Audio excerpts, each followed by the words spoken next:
அப்படின்றது எவ்வளோ கோடி கொடுத்தாலும் கிடைக்காது. அவங்க கண்ணில் வரும் இல்லையா ஒரு சொட்டு தண்ணி உங்களை நேரத்தில் பார்க்கும்போது. ஸோ அதை நீங்கள் எல்லாரும் உங்கள் பேரண்ட்ஸுக்கு சம்பாதிச்சு கொடுக்கணும். ஸோ அதுதான் என்னை பொறுத்த வரைக்கும் மிகப்பெரிய ப்ராப்ளம் நான் பார்க்குறேன். தேங்க்யூ ஸோ மச்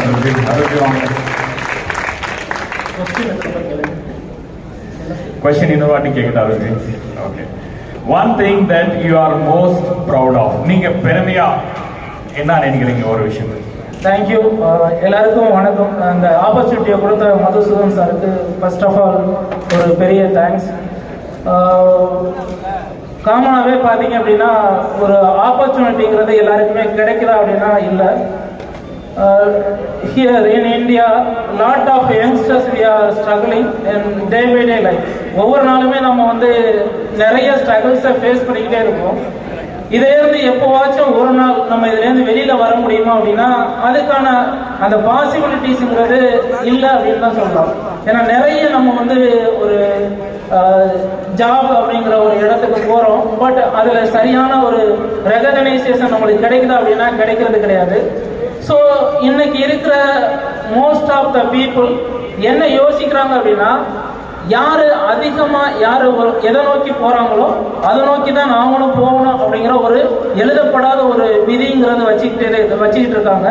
அதனால என்ன பண்றாங்க அப்படின்னு கேட்டீங்கன்னா எது அதிகமா இப்போ டான்ஸ் எல்லாருக்குமே பிடிக்கும், பட் பேசுறது எல்லாருக்குமே பிடிக்காது. நல்ல விஷயங்கள் எங்கே இருந்தாலும் அதை தேடி போற பீப்புளை விட ஏதாச்சும் தப்பான விஷயங்கள் இருந்தா அதை தேடி எங்கே நடந்தாலும் அதை தேடி போற பீப்புள்ஸ் தான் அதிகம். பட் இந்த பொதுவாக என்ன சொல்லுவாங்க அப்படின்னு கேட்டீங்கன்னா ஒத்த எண்ணங்கள் கொண்டவங்க தான் ஒரு இடத்துல சேர முடியும் அப்படின்னு சொல்லுவாங்க. those people have a same mentality.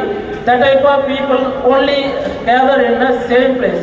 அப்போ ஒத்த எண்ணங்கள் கொண்டவங்க சேர ஒரு இடமா இந்த இடம் இருந்தது. அதே மாதிரி யங் பீப்புள் நிறைய பேரை இன்ஸ்பயர் பண்ற ஒரு இடமா இருந்தது. ஸோ இந்த ஆப்பர்ச்சுனிட்டி எனக்கு எப்படி கிடைச்சது அப்படின்னு கேட்டீங்கன்னா ஒரு அன்னோன் பர்சன் மூலமா இந்த இண்டஸ்ட்ரிக்குள்ள வந்தேன். பட் ஒரு ஆப்பர்ச்சுனிட்டிங்கிறது ஒரு ஆளோட லைஃப்பை சேஞ்ச் பண்ணும், ஒரு ஆளை செலிபிரிட்டியா மாற்றும். அப்படிங்கிற போது நம்ம அதை எப்படி அந்த இருக்கிற அந்த பொட்டன்ஷியலை எப்படி யூஸ் பண்றோம், இன்னும் அதை ஃபர்தரா நம்ம கொண்டு போறதுக்கு என்ன பண்ணணும்.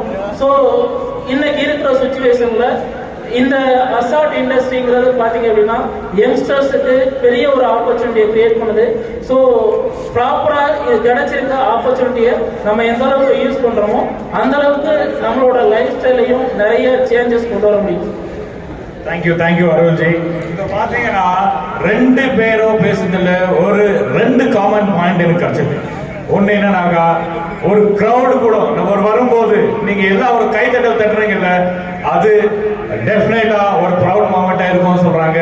இன்னொன்று ஒரு ஆப்பர்ச்சுனிட்டி கொடுத்ததுனால இன்னைக்கு ஒரு செலிபிரிட்டி மாதிரி இவங்க இருக்காங்கன்னா that is really great. Thank you so much both of you. Okay, next question. Arunji, உங்க பையன் ரொம்ப நாட்டியா இருக்கிற மாதிரி தெரியல, பண்ணலாம் பையனை டிஜே கிட்ட விட்டுறலாமா? டிஜே ஒரு ரெண்டு பாட்டு போட்டாங்கன்னா பையன் செட் ஆயிடலாம். Okay, so the next question is how do you stay cool and calm in tough situations? அப்படின்னா நீங்க எப்படி இவ்வளவு கூலா இவ்வளவு காமா ஸ்டேஜ் மேல வரீங்க, இவ்வளவு கிரௌட் இருக்கு, அப்ப கூட கூலா காமா பேசுறீங்க. அதுக்கப்புறம் ஏதாவது ஒரு டஃப் சுச்சுவேஷன் வந்தா கூட நீங்க கூலா காமா ஹேண்டில் பண்றீங்க, அதை எப்படி பண்றீங்க? ஸோ அதை சொல்கிறதுக்கு முன்னாடி ஃபஸ்ட்டு என்னோட லைஃப்பில் எனக்கு ஃபஸ்ட்டு டஃப்பான சுச்சுவேஷன் அப்படின்னா என்னோட பேரண்ட்ஸோட இழப்புன்னு தான் நான் சொல்லுவேன். ஸோ ஆப்வியஸாக ரெண்டு பேருமே இங்கே இல்லை. இன்றைக்கி இருந்ததும் ரொம்பவே ஒரு பெரிய விஷயமா இருந்திருக்கும் ஆக்சுவலி. ஸோ அந்த ஒரு மொமெண்ட் ரெண்டுமே அன்ஃபார்ச்சுனேட்டாக நடந்த ஒரு விஷயம் தான். ஸோ அப்பா நல்லா ஸ்மோக் பண்ணுவார், ட்ரிங்க் பண்ணுவார், கொஞ்சம் கொஞ்சமாக சொல்கிறதை கேட்டு கம்மி பண்ண ஆரம்பித்தார். அண்ட் தெரியும் ஆப்வியஸாக எவ்வளோ ட்ரீட்மெண்ட் கொடுத்தாலும் இதுக்கு மேலே அப்படின்னு சொல்லிட்டு. ஸோ அது கூட கொஞ்சம் நம்ம ஏற்றுக்கிற மாதிரியான விஷயமா இருந்துச்சு. அண்ட் அம்மா அப்படின்றது ரொம்ப சடனாக நடந்த ஒரு விஷயம். ஸோ யாருமே எதிர்பார்க்கல. அண்ட் ஆன்ஜியோ பண்ணி மெடிசன்ஸ்லாம் ப்ராப்பராக எடுத்துருந்த டைமில் சடனாக ரொம்பவே சடனாக இன்னும் ஒரு 1 hour நான் போய் அவங்க நேரில் பார்க்க போகிறேன். அந்த ஒரு டைம் பீரியட் ஆஃப் கேப்பில் பார்க்க முடியாமல் பேச முடியாமல் போன ஒரு சுச்சுவேஷன்ஸ் தான் என் லைஃப்பில் ஒரு மிகப்பெரிய ஒரு டஃப்பான சுச்சுவேஷன்.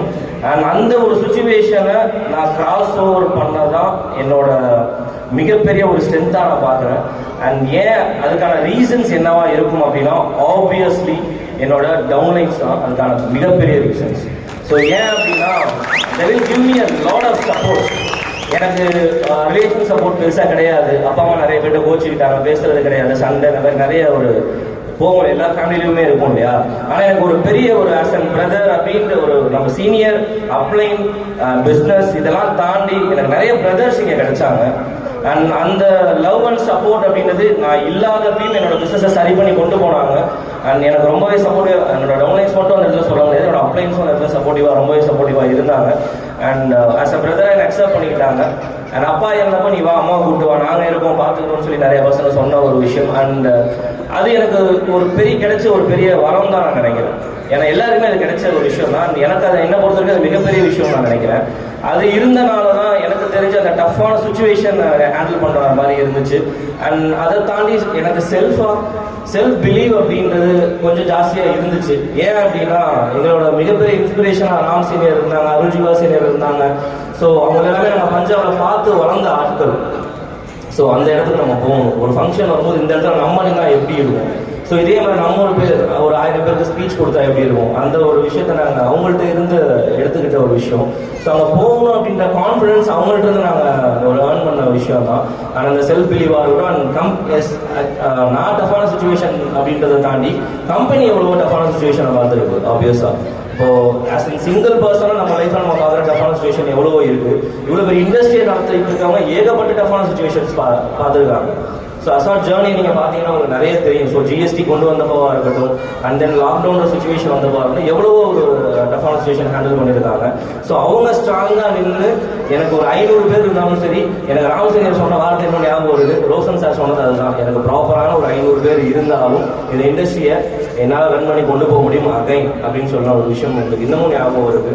ஸோ அந்த அளவு ஒரு கான்ஃபிடென்ட்டான ஒரு இண்டஸ்ட்ரி அப்படின்றது இண்டஸ்ட்ரி மேலே வச்ச நம்பிக்கையும் தான் என்ன ஒரு டஃப்பான சுச்சுவேஷனை ப்ராப்பராக ஹேண்டில் பண்ண வச்சுன்னா நான் நம்புறேன். தேங்க்யூ.